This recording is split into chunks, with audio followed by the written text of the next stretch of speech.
Bonsoir.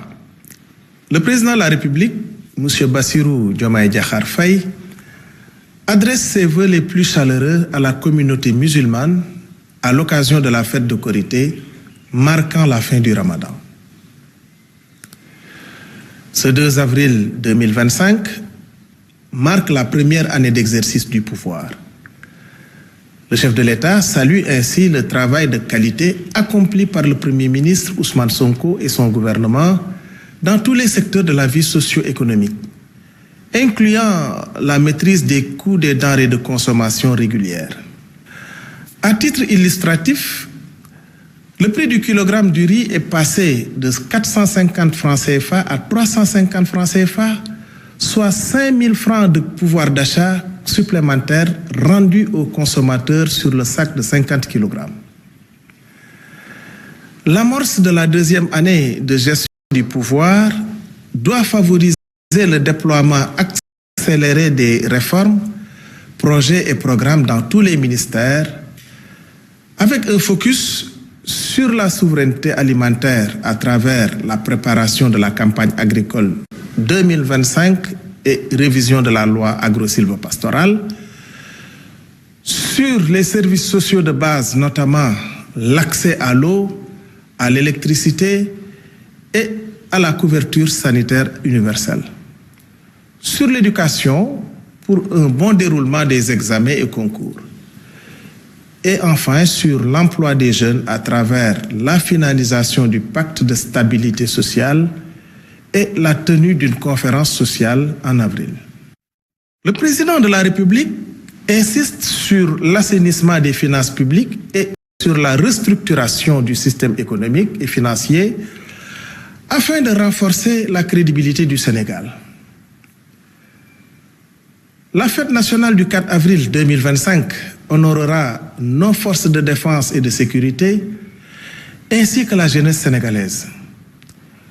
Une grande cérémonie civile et militaire se tiendra à la place de la Nation avec un défilé emblématique. En reconnaissance de son rôle historique, le boulevard Général de Gaulle à Dakar sera rebaptisé boulevard du président du Conseil Mamadou Dia, l'un des pères de l'indépendance. Le chef de l'État demande des mesures urgentes pour protéger les sites touristiques, notamment la création d'un commissariat spécial dédié au tourisme et le renforcement des moyens opérationnels. Un conseil interministériel sera organisé pour relancer ce secteur clé pour l'économie nationale. Le Premier ministre a débuté sa communication en saluant l'exploit médical du professeur Fatou Samba Ndiaye et de son équipe, ayant réalisé la première greffe de moelle osseuse au Sénégal. Cette avancée illustre la souveraineté nationale prônée par la vision Sénégal 2050.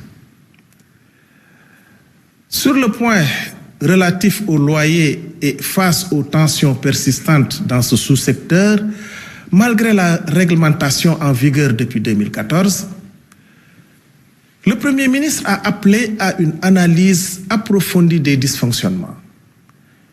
Une mission interministérielle devra d'ailleurs, avant fin juin 2025, lui proposer des mesures concrètes et concertées pour une meilleure gestion de cette problématique des loyers et du logement, essentiel à la qualité de vie de nos compatriotes.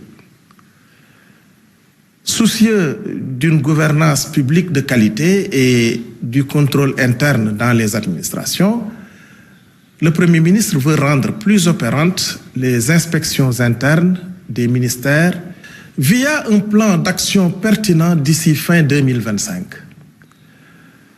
Les membres du gouvernement, quant à eux, devront d'ores et déjà faire le point du suivi des actions de contrôle interne dans leur département, tout en s'assurant du déroulement du programme établi pour l'année en cours. Je vous remercie de votre attention et vous souhaite une excellente soirée.